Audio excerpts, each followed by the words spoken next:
Oh boy, I did it again. Okay, starting over here.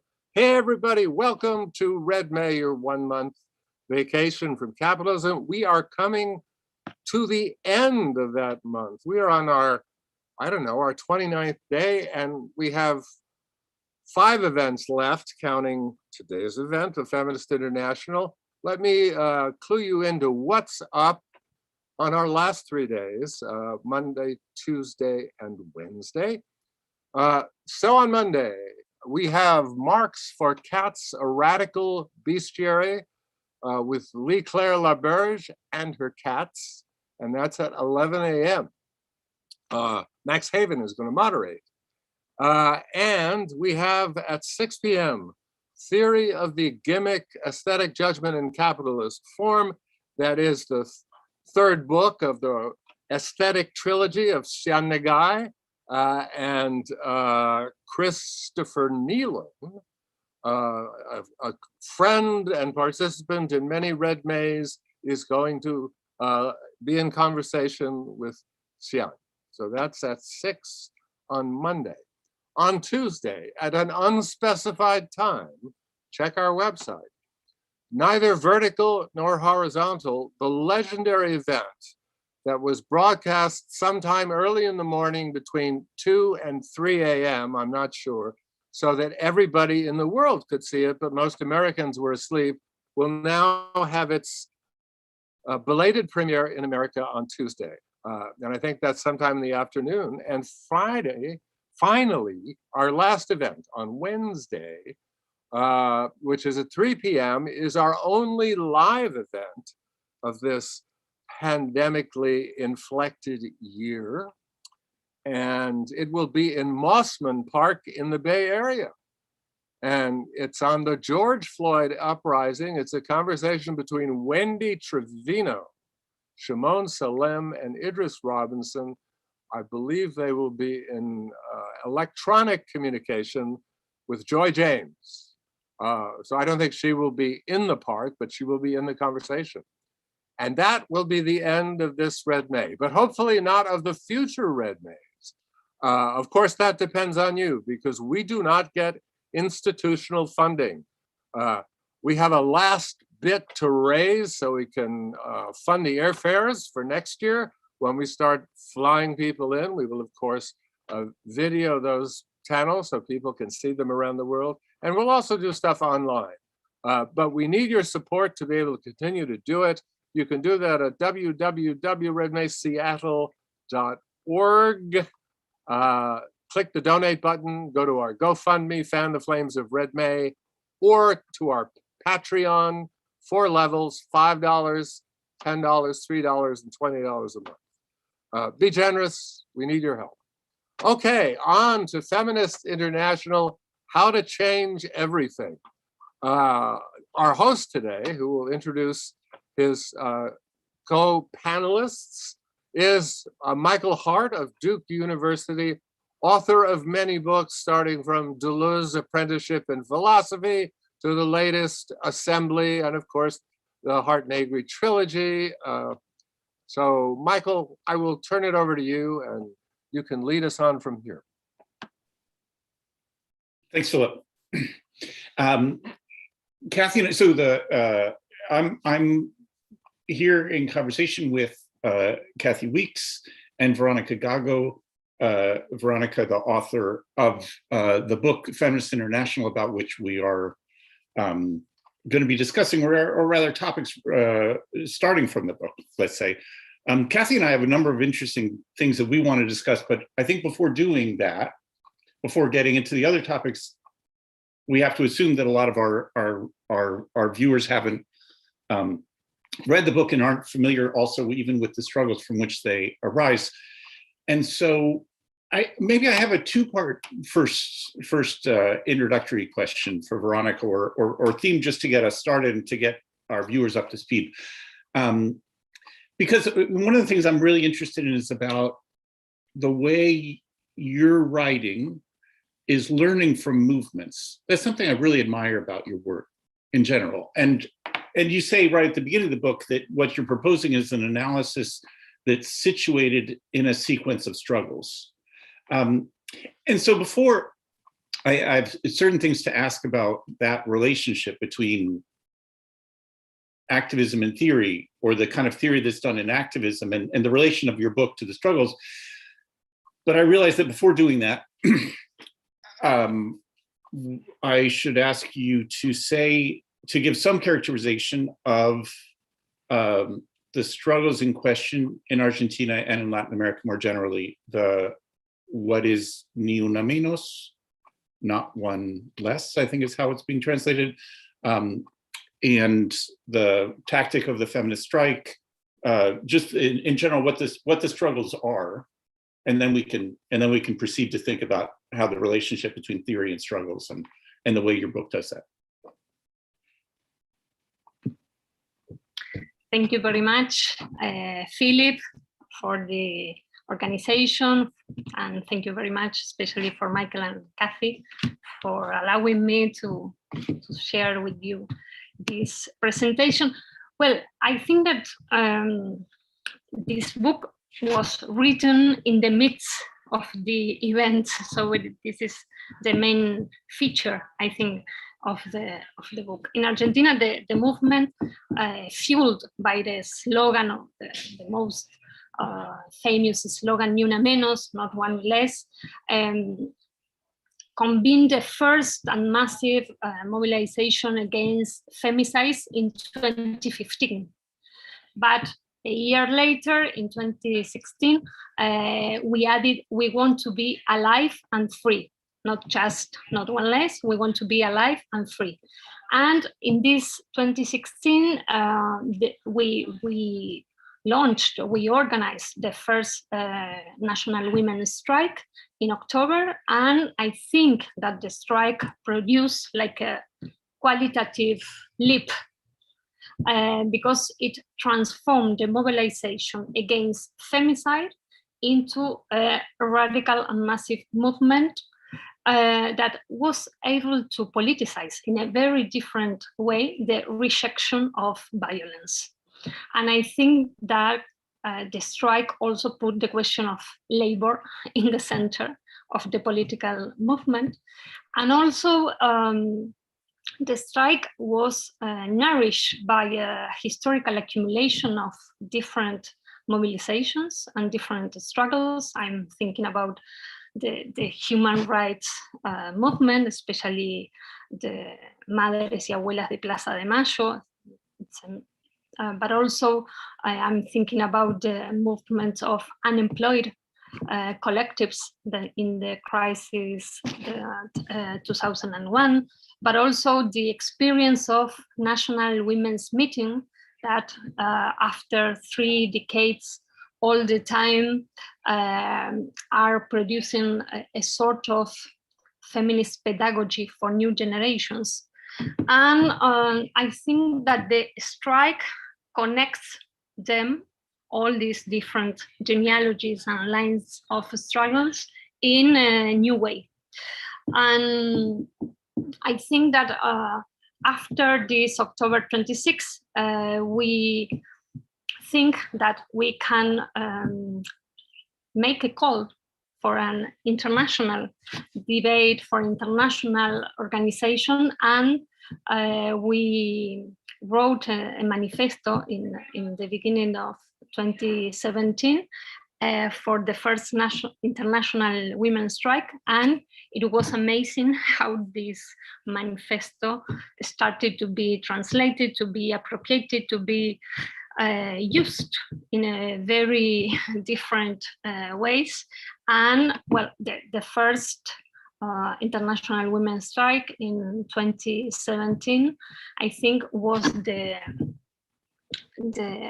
initial event of a very wide political process of organization, especially at the beginning in Latin America, but I think that very quickly it was expanded in different geographies, especially Italy and Spain, but not only Italy and Spain. And I'm thinking about Poland, France, but I think that one main feature has to do with the origins in the south of the world, of this kind of feminism that we call in very diverse ways, popular feminism, feminism from the peripheries, feminism from the slum, indigenous feminism, anti-neoliberal feminism. I think that it started a process of remaking of the feminism and its historical and different genealogies. And I think that in the last 5 years, the political process of the feminist strike was really amazing, how it started to connect different conflicts, different struggles, and also how a global date function as a common horizon for organization, but also as a process of rediscussion of, for example, precarity, unemployment, reproduction, but also forms of political organization. I think that also the main feature of the strike is that enables us to put again in the center which are the forms of political organization that we can organize, taking into account our realities in terms of labor situation, but also existential situations.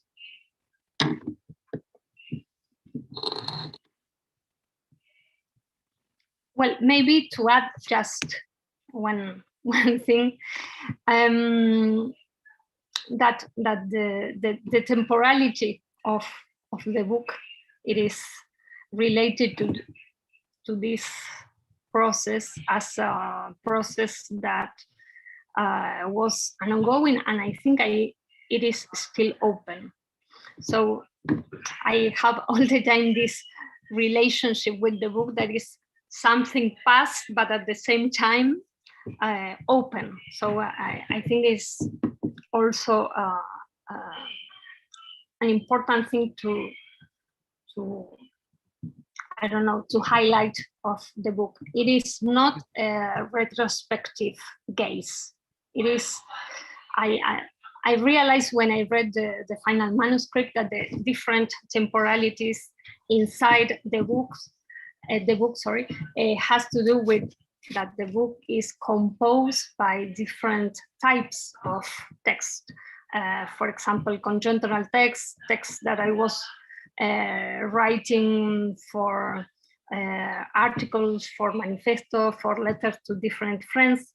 But in the writing process, I also think that there is the hallmark of some specific moments, and especially of the political process of the feminist strike. And I decided to use the feminist strike as the main viewpoint for the political process of the feminist movement in a more general way.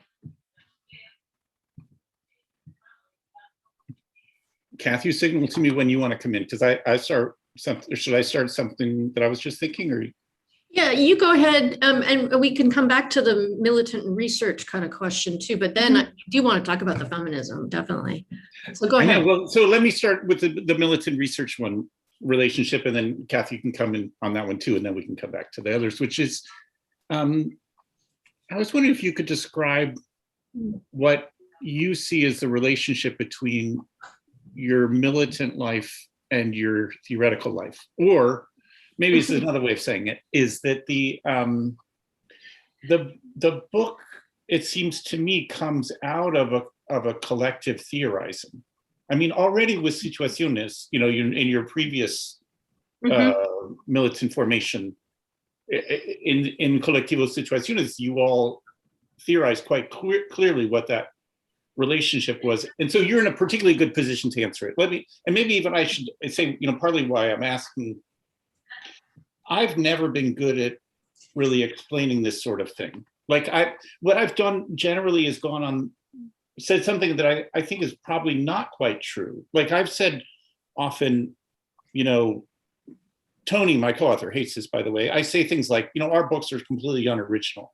We're just learning from the movements, and we're sort of understanding what the movements do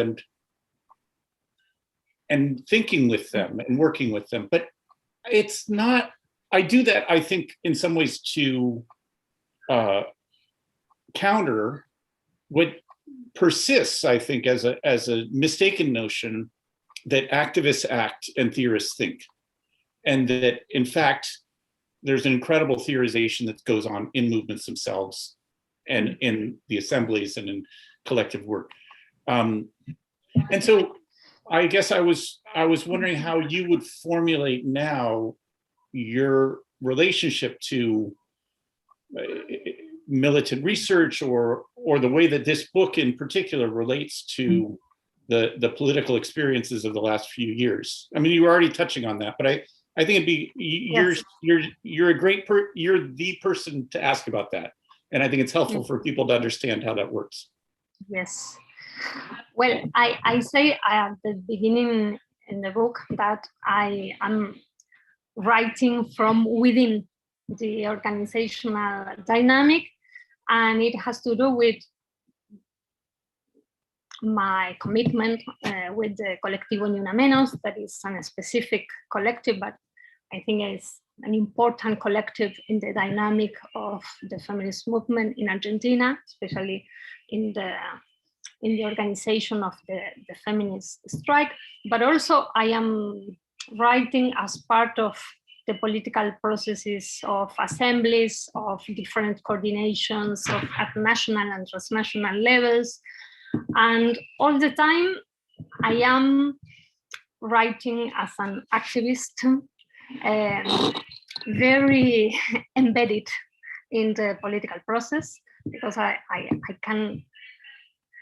can't take distance of what is going on, of the discussions of my particular position in the collective, and how this perspective is embedded in our discussions.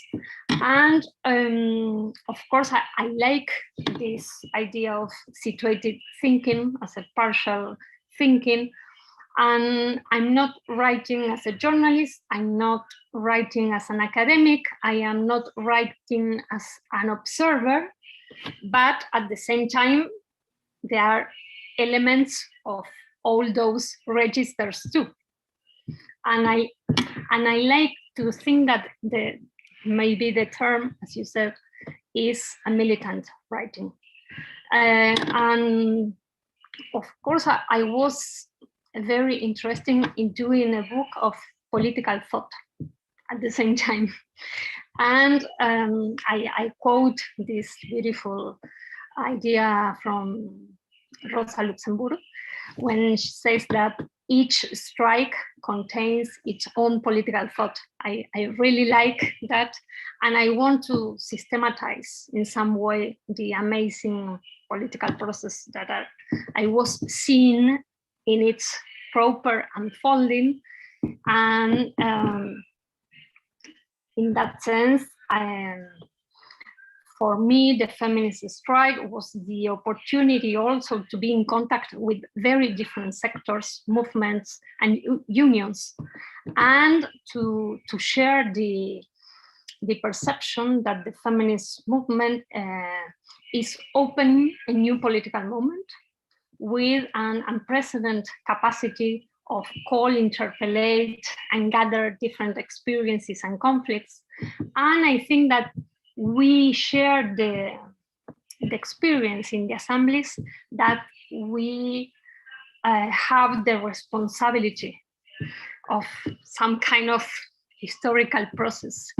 And I think that all this is mixed and is embedded in my way of writing.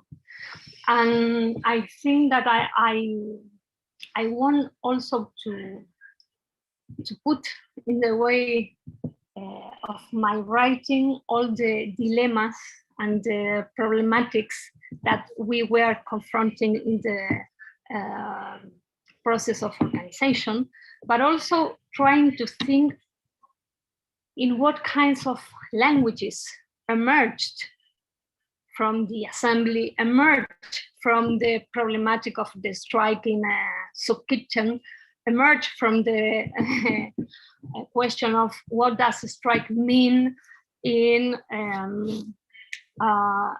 a very precarious space of, for example, popular economy, or what does a strike means in terms of domestic labor.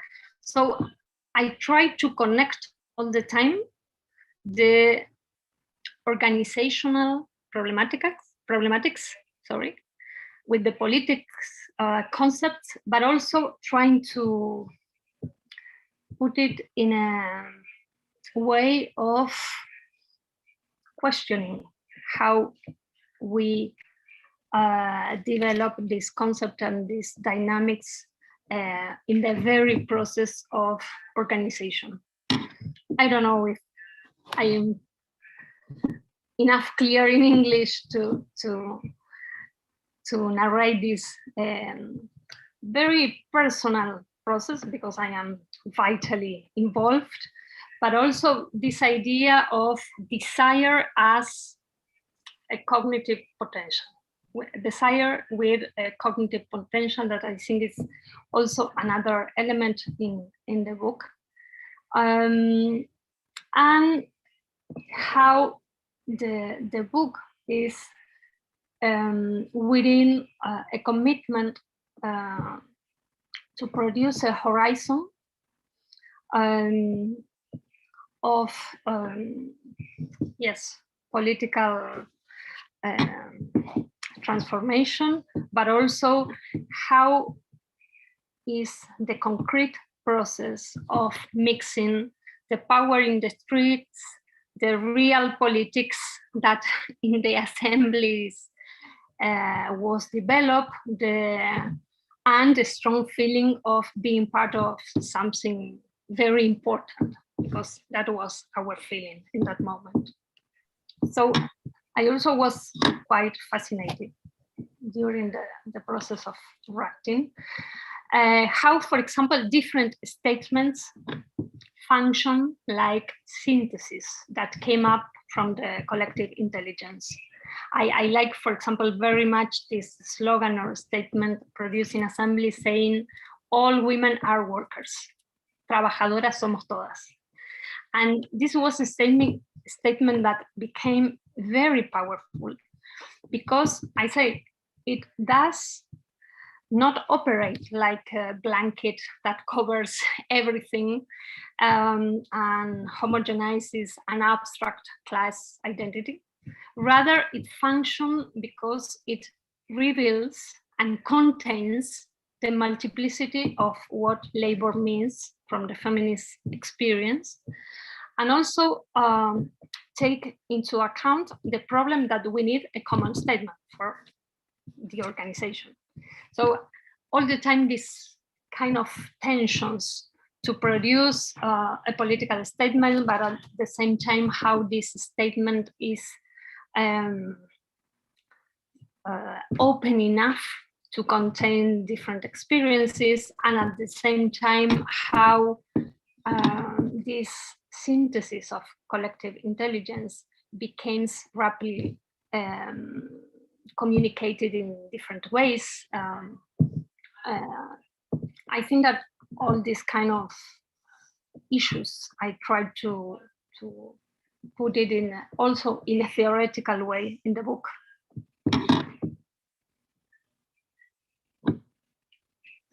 Just to follow up on that, because I'm thinking about, Michael mentioned, people's misunderstandings or lack of knowledge of this militant research. And I think also within feminism, I think there might be a little bit of a reaction against this that it could be translated or understood as a kind of demand that theory has to be useful. Like it'll lead to the instrumentalization of theory. So it's only theory that will be of direct use to movements or something like that. And so, I mean, because when you're talking about the sort of the collective intelligence of the assemblies and the kinds of theorizing that went on, you know, part of what sounded like kind of the brilliance in what you focused on is this work of cognitive mapping that always has to, I mean, that is kind of maybe what political philosophy is. We're constantly trying to make links and maps. And you're saying that the movements in their diversity and in their practices of, you know, conversation were really good at finding links. Like it was a really potent machine of cognitive mapping in that way too. I mean, because I want to sort of understand the activist theory as not always itself narrowly instrumental, but also very creative. And then try to understand your role too. And I think the way that you described it is blending the different genres, I think is useful. Like at some level, you're just reporting, but then you're reading and rereading and interpreting some of this material too. And I think it's good to understand that many of these things are going on too. But I mean, part of what you're describing, I think, is a very creative mode of thinking that isn't about instrumentalized knowledge. I mean, it's about knowledge being useful. And we'll try to help explain our situation, but that doesn't necessarily mean an instrumentalization. That's not what I saw in there from what you're describing. Yes, I think that the idea of useful, it's, I think, very close to our understanding of, well, for example, we need to communicate in a very powerful way that we are challenging unions, but at the same time that we want to be with the unions and that we want to make an alliance with the feminists within the unions because they are in the assembly. So all the time, I think this kind of strategic use of collective intelligence to produce political alliances, for example, has to do with, well, which words are able to produce this kind of communication between different political sectors, but at the same time that people that is not strictly activists can understand that the feminist stream is a kind of invitation to rethink what we are calling labor, and in what sense we can combine the idea of impossibility of a strike, that is a very common issue of talk on different assemblies, but also in different working places, and the desire to be part of the movement. I think that, for example, this connection was very clear in different comrades and different feminist collectives that said, okay, it's a wonderful idea, the feminist strike, but it is not possible for us, but we want to be there. So how we expand the notion of feminist strike to be included in it. And I think, for example, this process of collective thinking to become the strike a useful tool for different spaces, collectives, and also political organization was very important to think also how can we recreate words like a strike, for example, to interpolate in other ways, for example, unions, and to interpolate in other way also, for example, all the labor related to social reproduction, and how this idea of strike allows us from our countries to rethink the story of social subsidies, for example. we cannot only think about wages, but we have to introduce the story of social subsidies to think the relationship between social movement, popular economies, and those big infrastructures of popular economy in terms of social reproduction, for example. No? So I think it was a very useful process to rethink about words in terms of the political meaning, but also how the words have the political horizon of produce alliances. All the time, the main issue was that how we can interpolate that sector and how we can have an agreement with all these women that are street vendors, for example, and how these assemblies produce a sort of practical invitation for people who are not used to be an activist, for example.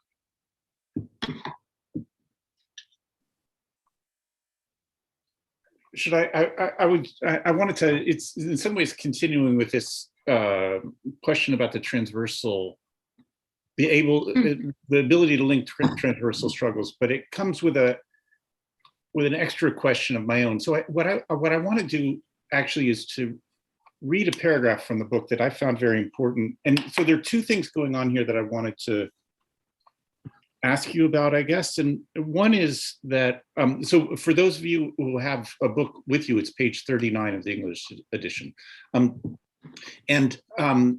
The one thing is, like you've been mentioning, that part of the function of the assemblies and of the strike, I mean, I suppose in slightly different ways, is they're managing to articulate different struggles, struggles against coloniality, against racial hierarchy, of course, against heteropatriarchy, and against capital. It's able to, part of the dynamic of the assemblies is able to produce these alliances, as you say. But there's a second thing going on that particularly concerns me, and maybe I'm being selfish and asking you about this because it's something I'm trying to think through myself, which is that I think in a lot of different struggles that we see today, there is a pressure for and a real realization of these different alliances, but often under the umbrella, let's say, or with the center of gravity of one structure of domination or one struggle. Like, for instance, with the George Floyd rebellion and Black Lives Matter in recent years, there's, of course, at every of these movements, they're not just against white supremacy, but also against heteropatriarchy and against capital and affirmation of Black trans lives, et cetera, but under the umbrella of anti-racism. And so I would say in a similar way, in the movements that you're describing, in Argentina, it would be with the center of gravity of the struggle against heteropatriarchy, or that there is these alliances among the different ones. But what I'm interested in is the need to resist that one struggle takes a position of priority that pretends to subsume the others under its rubric. In other words, that yes, we can think about economic class and we can think about coloniality, but only from the perspective of the one. And I think that it's something. Okay, so let me read the paragraph. I'm getting too long, and then just to see if it makes sense. So this paragraph, like I say, it's the top of page 39. Also, I should say, just as a little bit I don't know, it's a little bit out of things, but I think the English translation of this book is wonderful. I think Liz Mason-Deist does a wonderful job, and it's really great for English readers to have a translator like that. Someone who not only can do Spanish to English translation, but who's part of the struggles, who knows the details of it. And that's something that we get clearly through this. And And so complimenting her seems to me an important thing to do. Okay, so here's this paragraph. This dynamic of assemblies and the production of alliances enabled us to leave the confines of gender discourse, which seeks to limit us to speaking about femicides and positioning ourselves merely as victims. That is, it allowed us to break through the fence that makes it so that feminized voices are only listened to if they narrate an episode of pure horror and violence without that narrative's inclusion in political enunciation that unravels the causes of violence and asks what forces are necessary to confront it. But it also allowed us to go beyond solely self-declared feminist organizations in order to bring in compañeras from unions, social movements, community spaces, organizations of indigenous peoples or Afro-descendants, student groups, migrant collectives, art groups, and others. The assemblies are a space where those unusual alliances flourish. They also imply frictions, debates, and disagreements, as well as partial syntheses of what we're proposing. Yes, I hope you see in the paragraph what I'm seeing, which is that I guess I'm seeing a dual thing going on. The first, which is maybe the most obvious one, which is going on throughout, which is creating transversal connections. But the second one, and maybe this is what I want, this is really for both Veronica or Kathi, the danger, the danger that you mentioned here is that feminist struggles, or even that women's voices, will be limited to a certain topic, that only being able to talk about violence against women can seem like a trap of not allowing to make the connections among different struggles. And so to break out of that has to be to get beyond the confines of a scripted notion or something like that of a single struggle. Maybe that's the way of thinking about it. Like the need for thinking in multiple terms at once. Okay, I'm not sure if I explained myself well enough to get you two. Okay. Yes, I think that the first amazing feature that I want to explain while we were in the midst of the feminist tide is the massiveness. It's the first time that the feminist movement achieved to be a massive movement. So the question that we started to do is, well, how can we explain and how can we nourish this massiveness? And I think that the idea of transversality as a political way of doing those political alliances has to do with like a political formula to take into account an intersectional analysis, for example. We can think in transversality like the political way to think in terms of organization, the idea of intersectional analysis.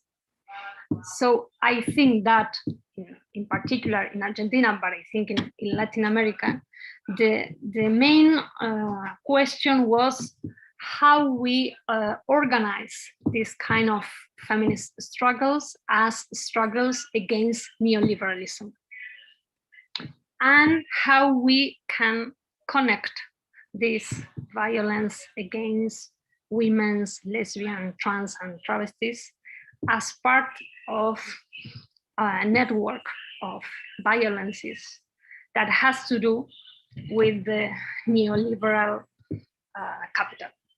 So I think that one very important displacement of the feminist movement is to go beyond this idea of victimization.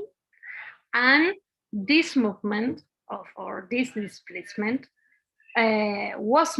is made all the time doing this kind of practical mapping of the intersection between violences. And I think if we have to think about umbrellas in terms of you were coaching before, I think, well, anti-neoliberal movement as a feature allows us to think in what sense anti-patriarchal, anti-colonial, anti-sexist movement has to do with the neoliberal violence. And all the time, the composition of different subjects, but also the subjects in the strike who were traditional displaced from the strike and now are playing a leading role, for example, the women of the popular economies or the domestic workers. I think that all this produce a new kind of understanding of this interconnection between violences and allows for the feminist movement to go beyond a sectorial demand. And also it is what allows to produce this massiveness and to connect this massiveness with a sense of radicality. So I think that these are very important also points to think about what is new in this cycle of feminist movement, this massiveness, this capacity to build this kind of political alliances in terms of transversality, but also this analysis of violence beyond the idea of victimization and beyond the idea of a sector that is demanding only against violence that are suffering women, lesbian, trans, and travestis. So I think that those are very important points, and we are all the time trying to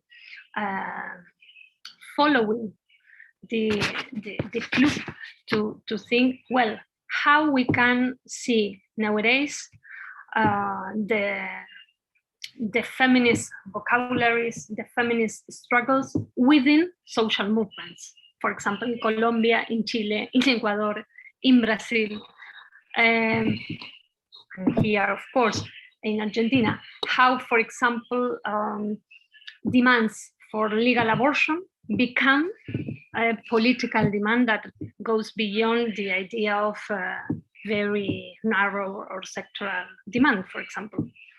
And I think that the practical and the political exercise of expanding this conceptualization of violence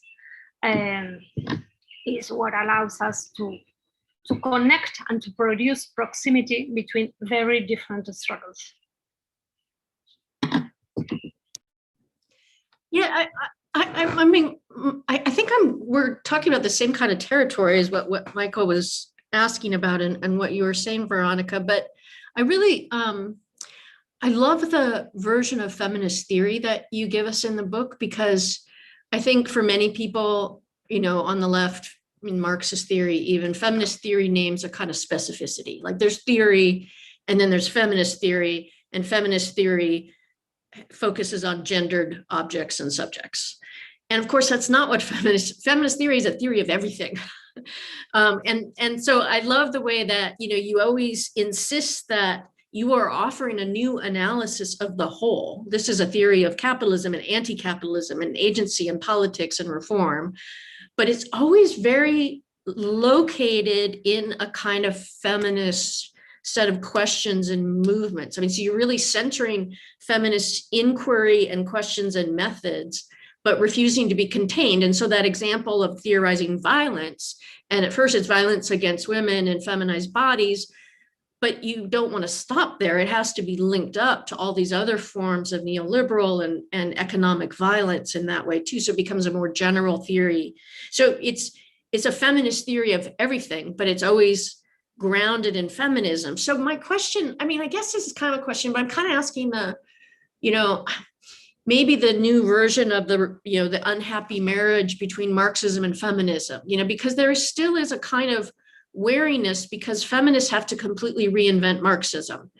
And I think some Marxists don't like that, or they don't recognize that this is a whole theory of everything, not just a theory of gendered subjects. And I was just wondering how you were navigating the relationship between class and gender as categories, because I noticed in the book, and maybe I was reading too much into it, but it's also sometimes class can be offered, particularly on the left, as the more capacious category, the broader category, you know, the master category. And particularly when you start talking about gendered forms of labor, well, you know, that's really class. Let's talk about class. And there are parts where you say that feminists are redefining class into a heterogeneity rather than a homogeneity. But sometimes that you're just expanding class, so that is an intersectionally adequate category. But I also felt like in some ways you were, tell me if I'm wrong, but I felt that there was some worry about the category of class colonizing things in some ways, and wanting to become kind of a master category. And I felt you were very careful about wanting to expand the category of class, but you weren't going to use that as the prior category. The prior category for you is gender in some ways, even though it isn't contained there. So could you say something about how you were negotiating that? And is this about Marxism and feminism, or is it about the local politics of class versus gender? Did you ever worry about the feminism getting lost as it became mass in that way too? So. Well, it's a very, very important question. I don't know if I have the answer, but I'm very interested how the feminist strike provides a class content, but in a way that the idea of class is not, as you are saying, and like very much, the master category. But at the same time, all the question about labor, the conditions of social reproduction are at stake and are also at the center. And I like, of course, very much the idea of redefining labor than simply replace labor by life. That is another line of feminism that says, well, the question is capital against life. And I think that it's not for me very interesting to replace labor with life,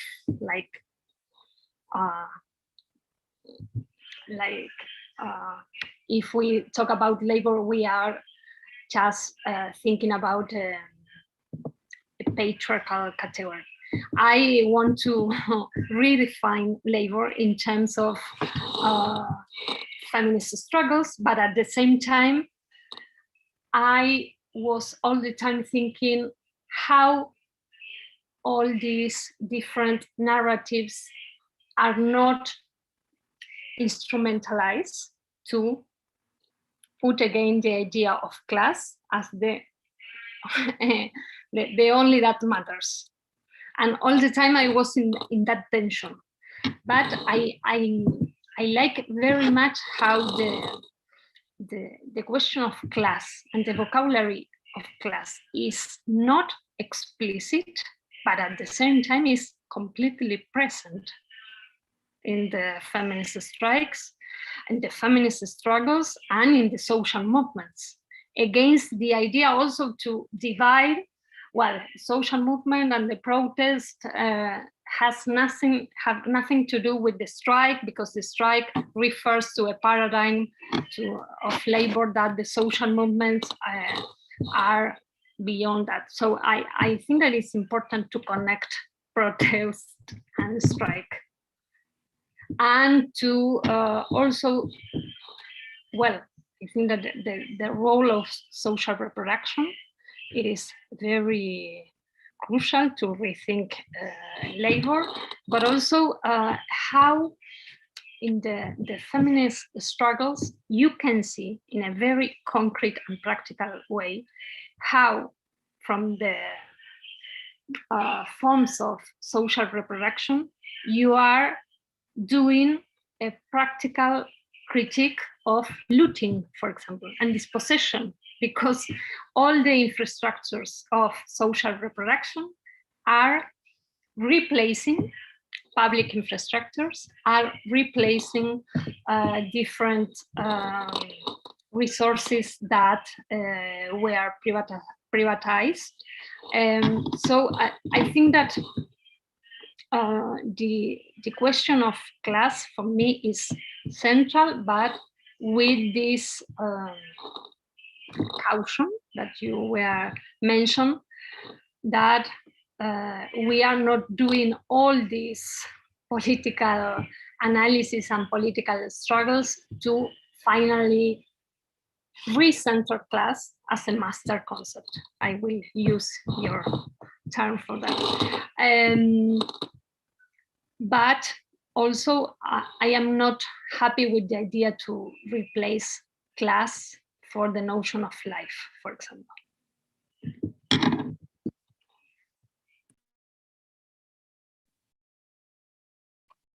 Yeah, I like the idea of, I mean, or it often seems important to me to, instead of conceding categories to, or concepts to the way they had traditionally been used, to rather transform those categories, you know, to rather than insist that, well, class has always meant X, it means whatever, the male industrial worker, or labor means that, you know, I think rather it's very powerful instead and more ambitious, like you're saying, to redefine the category from a different perspective and make use of it.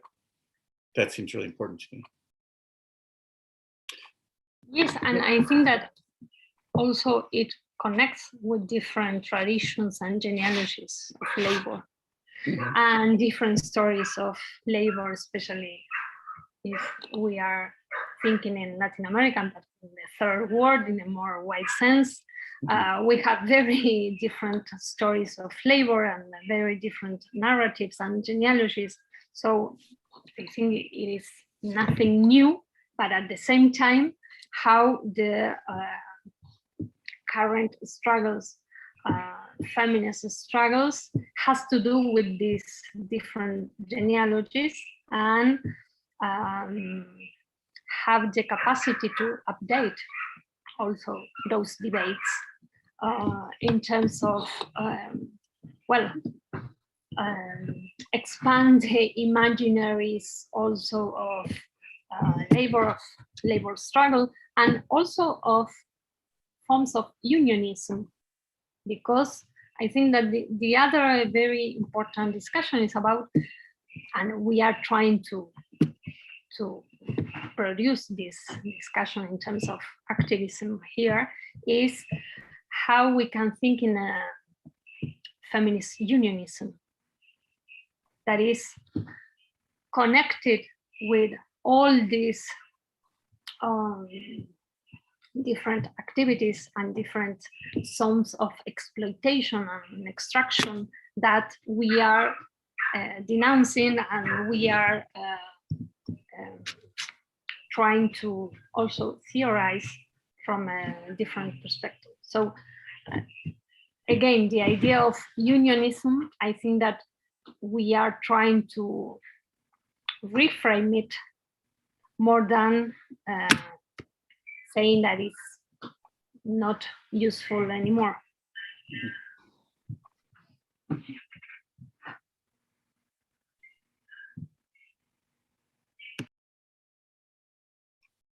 Okay, Kathi has, oh no, you're going, Kath. It seems like. No, go ahead, you go ahead. Okay, well, maybe like the two of you could just reject this question if it doesn't work. But in my mind, the title of your book fits for me in a sequence, and has a certain meaning, like we were just talking. So the sequence goes like this: potere operaio, potere femminile, potenza feminista. So Potere Operaio was an Italian revolutionary party centered around factory workers, late 1960s, early 1970s, in which there were many theorists from Italy that we've known subsequently, Franco Berardi, Toni Negri, Paolo Virno, etc. But also Maria Rosa della Costa was a member of Potere Operaio. She left the party and wrote a book, instead of Potere Operaio, Workers' Power. She titled her book Women's Power, Potere Femminile. And in many ways, I mean, this is something that Kathi has done in her Problem with Work book. Della Costa is rejecting the centrality of the industrial worker, but drawing on a lot of the elements developed collectively within Potere Operaio, say around the notion of the refusal of work or other things, and deploying them in a feminist vocabulary for feminist terms. So that's the first relationship between workers' power and women's power.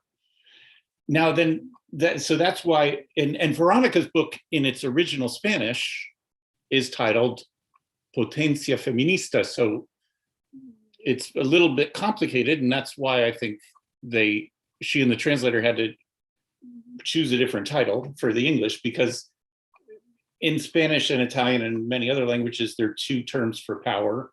And so she's both shifting to not women's power, but feminist power, and then shifting between the notions of power rather than a notion of power as a centralized force.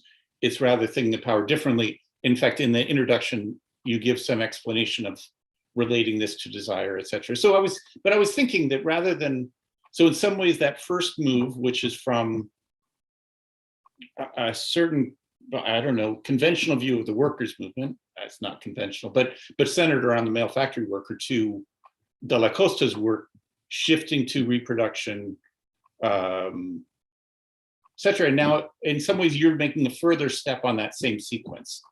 And I don't know if when you chose the title of your book, you were thinking of that, but it brings it in my mind, those references, that you're then moving further from a feminist perspective that moves further from that that tradition of the 70s, of that specific feminism in the 70s, tied to, but preserving. See, that's what's so interesting, I think, about the first move, like because that's what I was mentioning about Kathy's reading of that, is because it's not like a rejection of the first. It's rather adopting some of its methods and deploying them. And it seems to me that your work too sits in that same tradition. In certain ways, there's certain methodological ways of reading, even this notion that the struggles come first, a number of things that I recognize also in your work. Okay, I know it's a little bit overly complicated, my putting these three titles together, but that's the way it came in my mind. Well, I would add that, for example, the work of Silvia Federici is fundamental also in all my argument. And well, we translated her book Caliban and the Witch in Spanish, and her book connected very well, I think, with different discussions in Latin America about the question of dispossession, but also the question of violence against certain bodies and certain territories. I think that this connection between bodies and territories that in Latin America is very important and very present in terms of going beyond the idea of individual body. It's important also to think those links that you were proposing in terms of how this Italian theorization has different channels of connection with Latin American in terms of discussion. And I think that the work of Federici do this, this kind of, yes, connection and in terms the reading of her book in different contexts in Latin America has shaped some way of rethinking work, and especially to connect the question of violence and the primitive accumulation with the effects of neoliberalism in the third world. And so I think this is also part of the landscape, that all those connections could be could be raised. And yes, and I like very much the idea of how this thesis of, well, the struggles came first could be recreated in very different moments. And I think that, for example, all the discussion about how the feminist strike becomes a general strike, that especially the Chilean, the feminist movement from Chile is trying to fuel that idea that the feminist strike is the first real general strike. I think that these types of connections all the time are putting these different genealogies in play, and well, of course, in other sense, these discussions about workerism and all these Italian debates in the 70s, well, for me, are very important in my formation, in my activism, and of course is something very close to me and to my way of thinking. Yeah, going back to this genealogy, because I was thinking when I was reading how many similarities there were between the way you described the feminist strike and the 1970s demand for wages for housework. And so the first similarity, which is really interesting to me, is that you say that the idea for the feminist strike, it wasn't like proposed by theorists, right? It came out of the assemblies. And the demand for wages for housework, it wasn't invented by Della Costa and James, you know, in a footnote to the text that's considered foundational for that, the text that Michael was talking about earlier. You know, they only talk about wages for housework in a footnote, and they say, yeah, it's circulating now, and I don't know, it doesn't seem like a good idea, but then in a second footnote said, but it turns out it's really work. I mean, this is a demand that's really generative, and it's getting people involved. So then they take it up. And then it becomes deepened and it's theorized as a larger perspective, not just a concrete demand. And that seems very similar to the strike. And then also the way that you think of the strike as simultaneously making forms of unwaged labor, for example, visible, but also you say it's about visibilization and flight. It's also a refusal of it. It's not just saying we want to be recognized and, you know, give us money. It's also, and we reject these organizations of work too. And that's exactly what Wages for Housework tried to do too. And it was super difficult, but it seems to me that the strike is a perfect way to do this because you're striking about work by not working. You know, I mean, it's just much more clear, you know, that it's both a kind of, yes, this is real work, and no, I don't want to celebrate it. And so I think that's really nice. And that's the other connection. And then the third one is, yeah, you reject the reform or revolution alternative.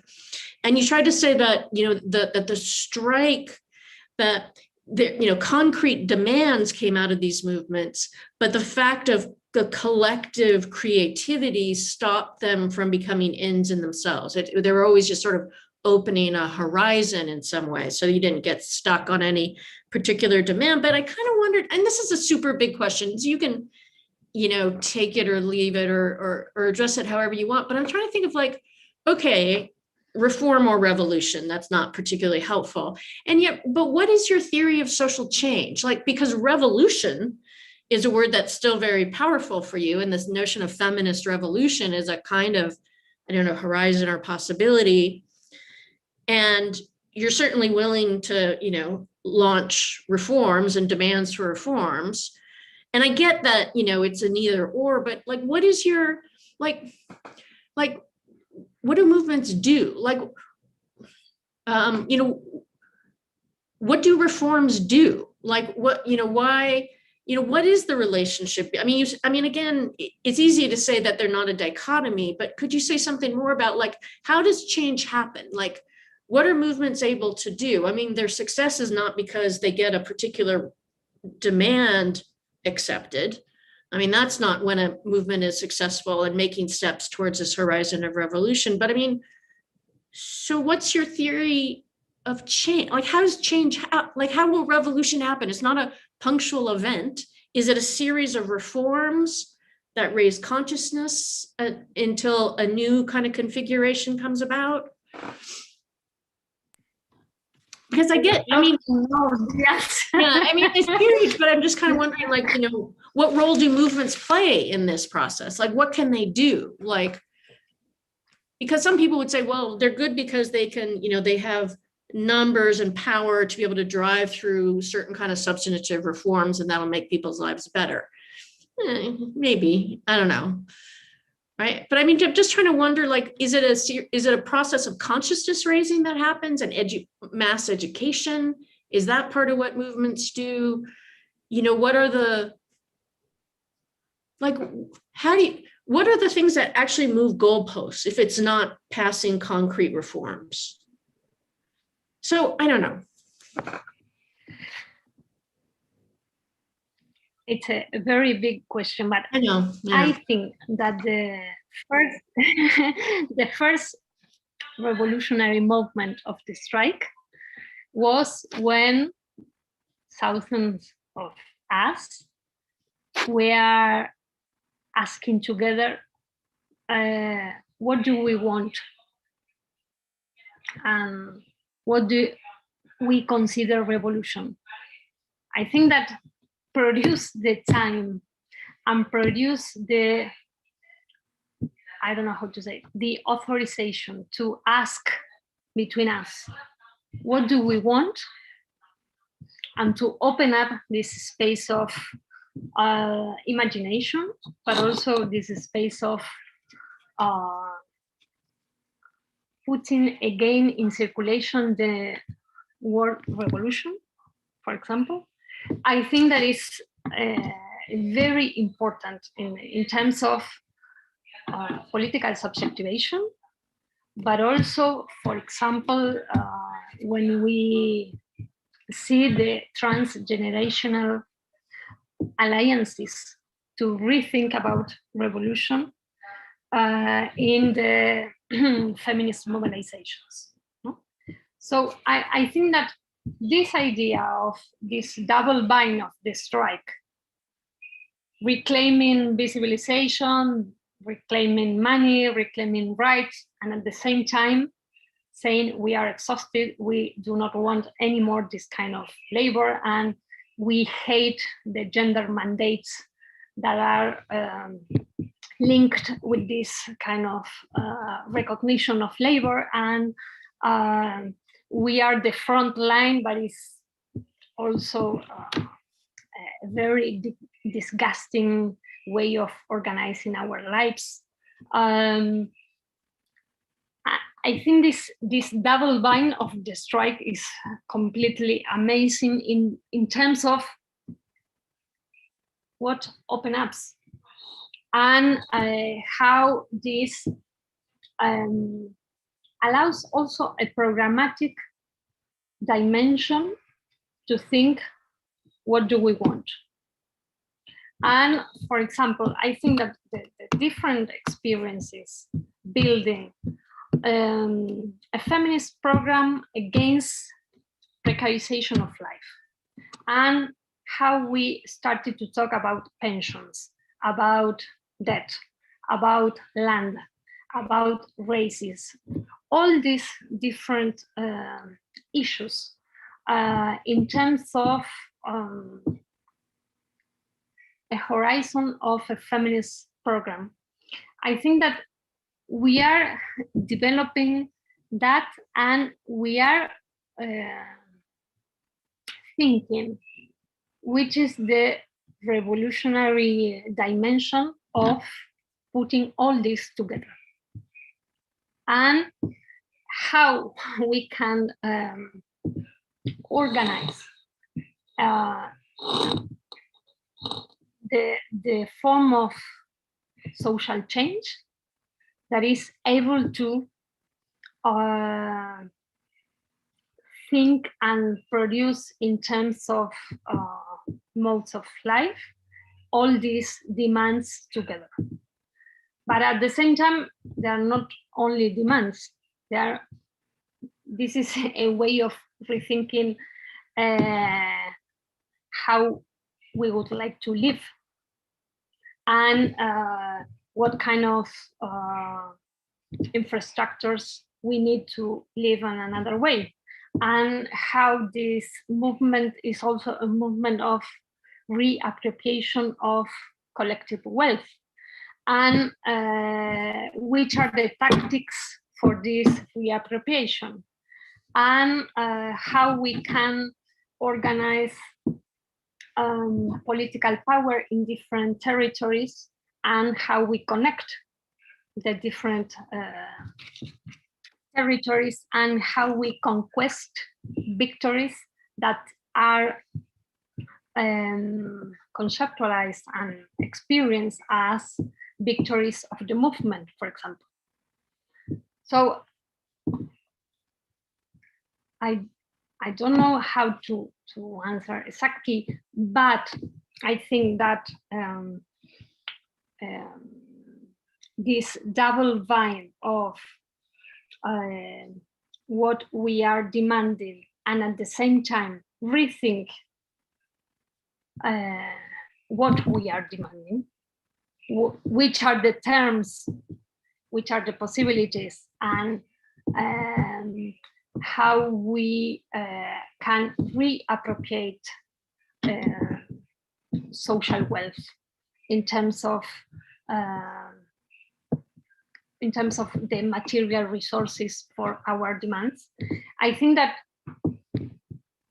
this is a very important displacement in terms of reform against revolution, but of course I think that the notion of feminist revolution is circulating.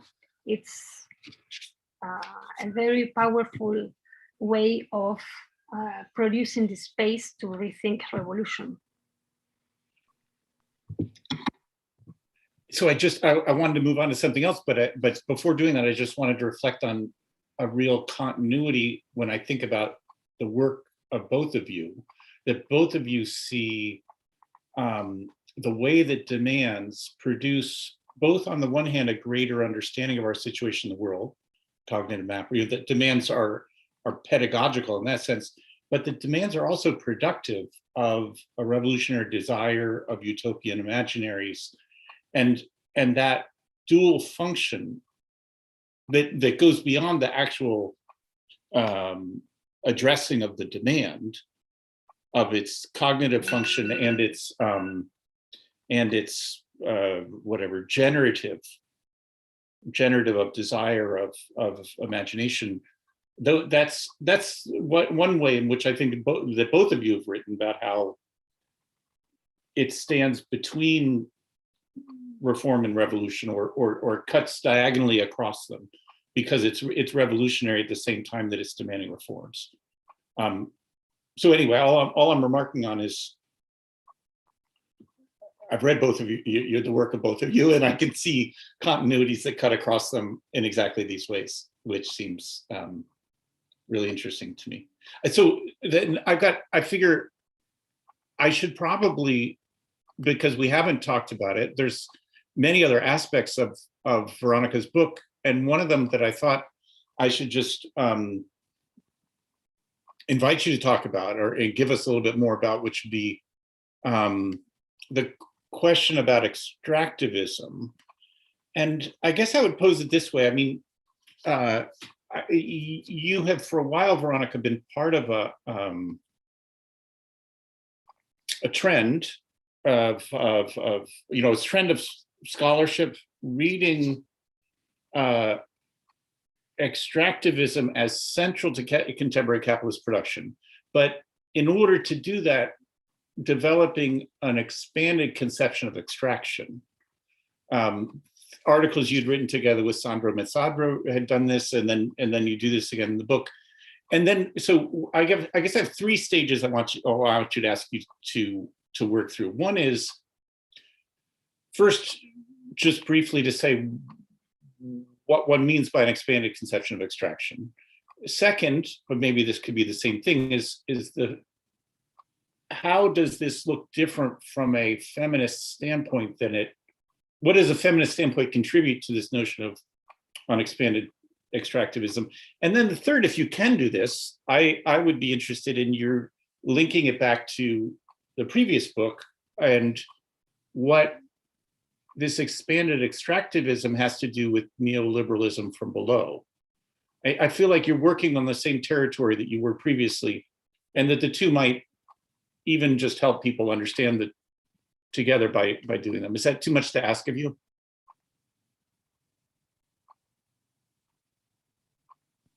I will try. Well, yes, the notion of extractivism is a key concept in Latin America in the last 2 decades, at least, because we can rebuild the archives of extractivism, 5 centuries of history. But in the last decade, the question of extractivism has become very crucial in terms of political diagnosis, but also in terms of different struggles against the mega projects, the expansion of the agribusiness, and well, different ways of how Latin America is connected with the global market. But at the same time, I think that with this idea of expanded extractivism, we try to go beyond this notion of extractivism linked to raw materials and to the more common idea of the reprimarization of the economy in Latin America, and to think how this form of extractive operations has to do also with finance, and how we can connect finance, especially through debt, domestic debt especially, with a new form of command of exploitation. And in the feminist register, or in the feminist research, I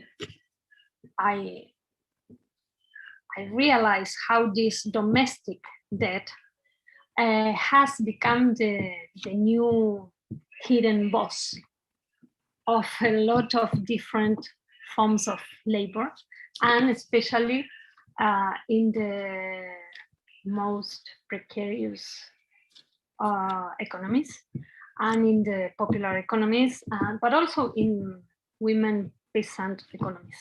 So I think that the connection of the paradigm of extractivism with debt, and especially with domestic debt, is a very crucial element to think about how the forms of exploitation of work, and especially reproductive work, has to do with the more abstract devices as financial devices.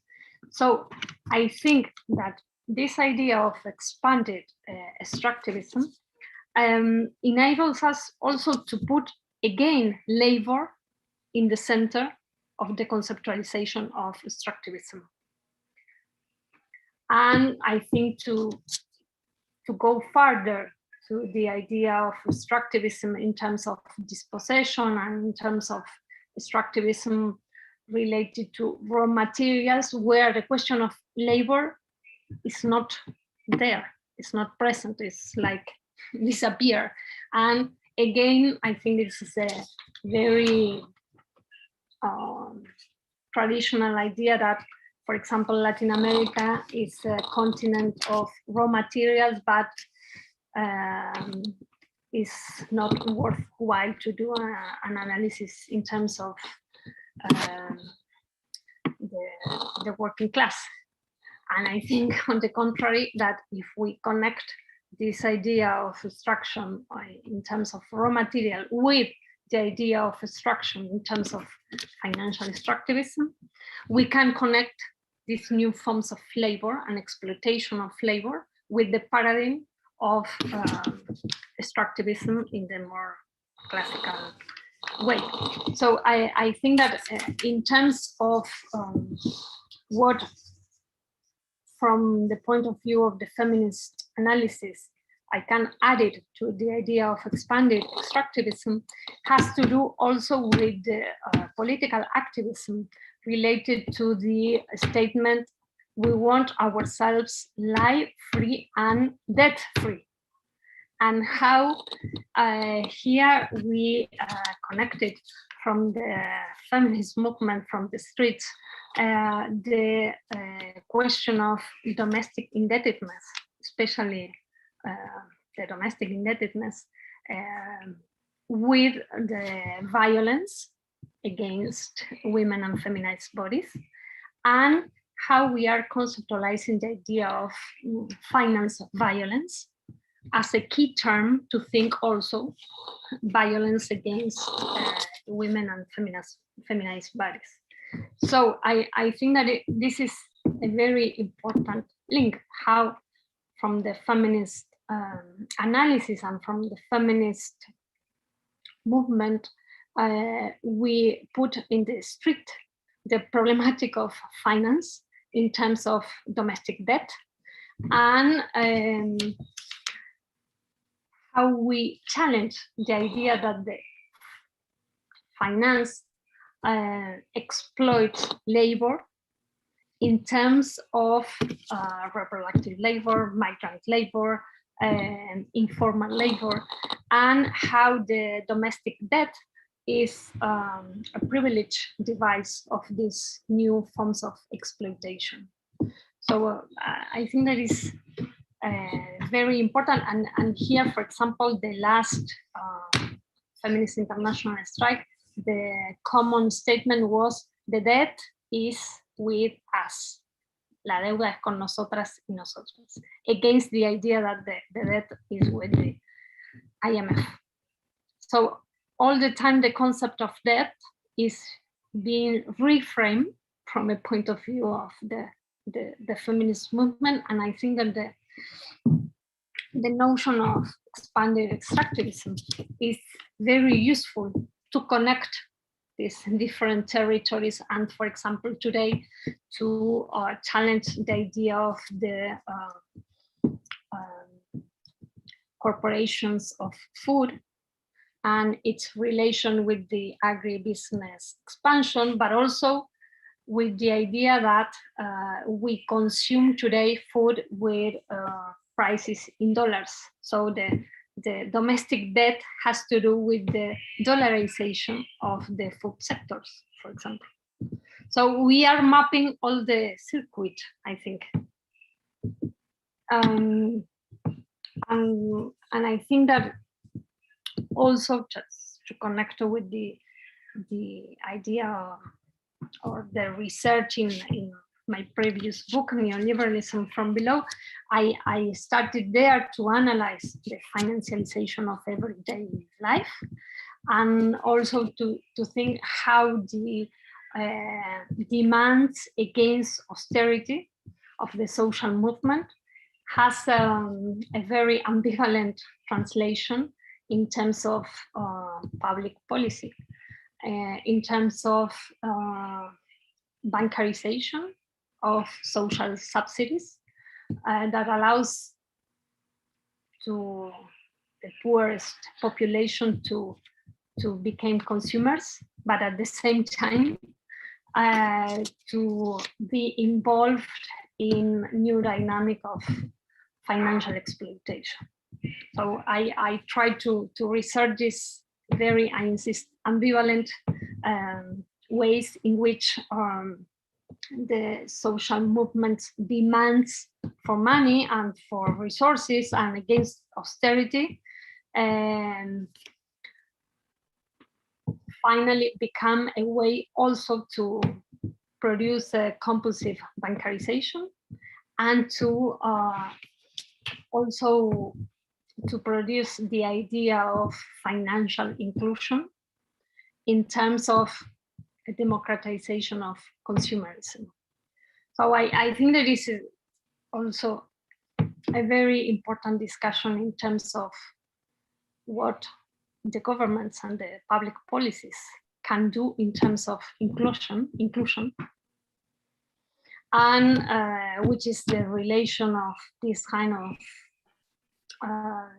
public policies with the demands of social movements, and how the mediation of the financial institutions are all the time disputing this relationship between public policies and demands arise from the social movements.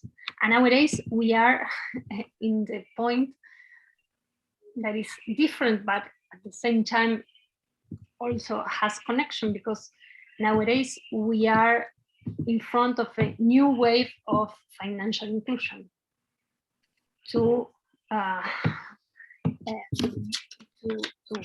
as a sort of solution for the pandemic crisis. So I think all this discussion have different layers and updatings, and we are nowadays, I think, understanding this question from the feminist movement in a very strategic, I think, analysis.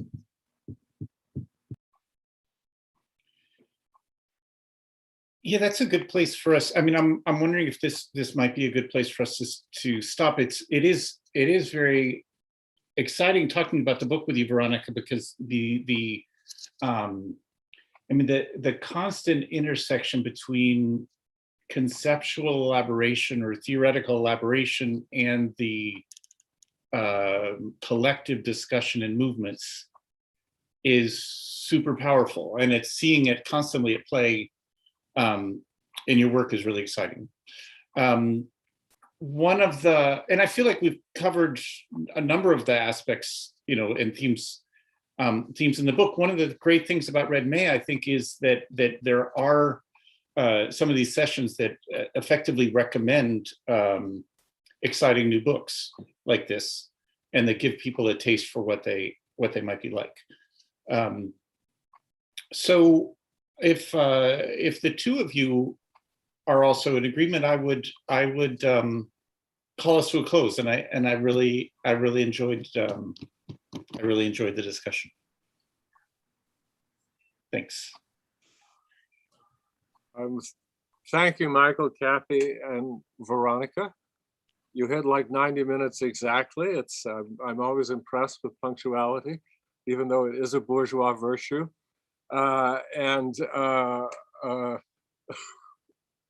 Should we actually concede that to the bourgeoisie? Because I don't know if the bourgeoisie was actually particularly punctual.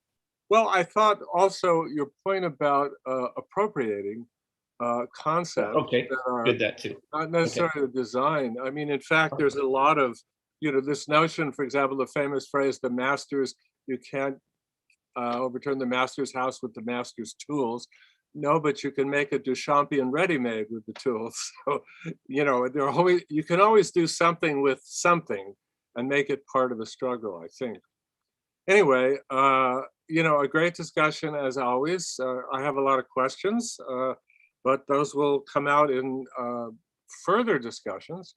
And let's see, by God, we only have 4 events left. Tomorrow morning at 11 a.m. we have Marx for Cats with Lee Claire LaBerge and her cats. I'm going to bring my cat to that discussion. I don't know how I'll avoid getting scratched, but we'll see. That's 11, and then at 6 p.m. we have, what do we have? Oh, we have The Gimmick. The Theory of the Gimmick, Sean Nagai's amazing new book. And I don't use the word amazing lightly, but almost everything she writes is. Talk about introduction to books. The Gimmick as a capitalist form. Please check that out at 6 p.m. On Monday, we have the rebroadcast of the first clandestine after midnight broadcast of Neither Vertical Nor Horizontal, based on Rodrigo Nunez's new book. And then on Wednesday, on the George Floyd uprising, our live event in Mossman Park in the Bay Area with Idris Robinson, Joy James, Shimon Salem, and Wendy Trevino. That's it. That's it for this year's Red May. Please fund next year's Red May, www.redmayseattle.com. Click the donate button. You're adults. You can figure out how to do it. We need the money.